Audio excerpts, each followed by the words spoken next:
আমরা আমরা তার সঙ্গে কথা বলবো এবং তিনি কি বলেন আমরা সেটি এখন সরাসরি সম্প্রচার করব।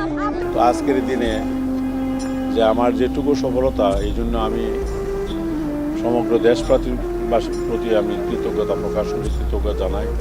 তাদের দেশবাসীর আমার প্রতি দোয়া ছিল, আমার জেলা আমার এলাকার মানুষেরও দোয়া ছিল আমার প্রতি, এবং বিশেষ করে আপনাদের প্রতিও মানে আমি কৃতজ্ঞতা শেষ নাই যে আপনারা আমাকে বিভিন্ন সময় আমি যাই বলছি সেটাকে টুইস্ট না করে সত্যিকারভাবে সেটাকে প্রকাশ করে মানুষের মধ্যে যে তুলে ধরছে, এই জন্য আমি আপনাদের কাছেও কৃতজ্ঞতা প্রকাশ করছি।